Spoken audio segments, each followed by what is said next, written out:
Lesson is going to be about long division. I know that big scary word long division, but it's really not it doesn't have to be scary, okay? Um is it complicated sometimes? Yes. Can it be boring? Sometimes, maybe.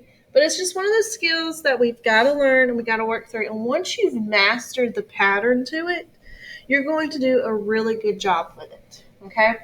So our I can statement for today is I can fluently divide using the standard algorithm. Okay, what does that mean? Basically, I can do long division. All right, and so here's the setup for long division. You have what's called your dividend in the middle. You have your divisor on the outside. And some people call this little thing right here a house. So you've got your dividend inside the house, your divisor outside your house, and the quotient, which is the answer to a division problem, on top of the house. So, for example, if I had 152 divided by 2, the first number right here, the first number is called your dividend. It would go right here, 152. Your second number is your divisor. It goes on the outside of the house. And then to solve it, you follow these 4 steps right here. You have to divide, multiply, subtract, bring it on down, and then bring it on back. Okay? So let's see how we would do this, okay? All right, so this is in fraction form. We could rewrite this fraction form. You read this as 1,242 divided by 9. This fraction bar right here represents a division symbol. Fractions are another way of dividing because fractions are parts of wholes, okay? Division is breaking down parts of wholes. So when we read this, what we're really saying is 1,242 divided by 9. So how do I set that up in form of long division? Well, we draw our little house, okay? We put our dividend in the inside the house, so 1,242. We put our divisor on the outside of the house. Okay? Now we have to solve. All right, so I want to go back so we can see our steps here. So we're going to divide first. So I'm going to start with 9. I'm going to look at the first number, which is 1. Will 9 go into 1? Well, the answer is no, because 1 is smaller than 9. So I'm going to put a little X over the 1 since we know it can't go into 1. So then I'm going to look at the number 12. Okay, will 9 go into 12? Yeah, because 9 is smaller than 12. 12 is bigger than 9, so 9 can go into 12. How many times? Go in there. 1 time. So 1 times 9 is 9. So I have divided. Now I need to multiply. Okay? Oops, my bad. I've already multiplied. So I divided, I multiplied, and now I'm going to subtract. Okay? 12 minus 9 is 3. My next step is to bring it down. So I'm going to bring down the very next number, which is 4. Now I'm looking at the number 34. How many times will 9 go into 34? Well, we know 9 times 1 is 9. 9 times 2 is 18. 9 times 3 is 27. And 9 times 4 is 36. 36 is bigger than 34, so we can't use 9 times 4. So we have to use 9 times 3. So 3 times 9, like we said, is 27. So I have divided, I have multiplied, and now it's time to subtract. So when I subtract 4 minus 7, I can't do that, so I have to go next door and get 10 more. So my 3 is going to become a 2, and my 4 is now going to become 14. 14 minus 7 is 7. 2 minus 2 is 0. So now I'm going to bring it on down. Okay. Now I'm looking at the number 72. How many times will 9 go into 72? Well, let's start kind of bigger. 9 times 5 we know is 45. So 9 times 6 is 54. 9 times 7 is 63. And 9 times 8 is 72. Ding, ding, ding, ding. We're right on the dot. So we can use 8. 8 times 9, we multiply it, 72. When we subtract, we get 0. As you see, there's no other numbers behind here for us to bring down.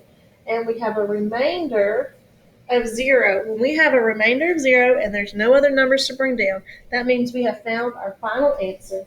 So our final answer is our quotient, 138. I want you to pause this video and I want you to try 8,956 divided by 4.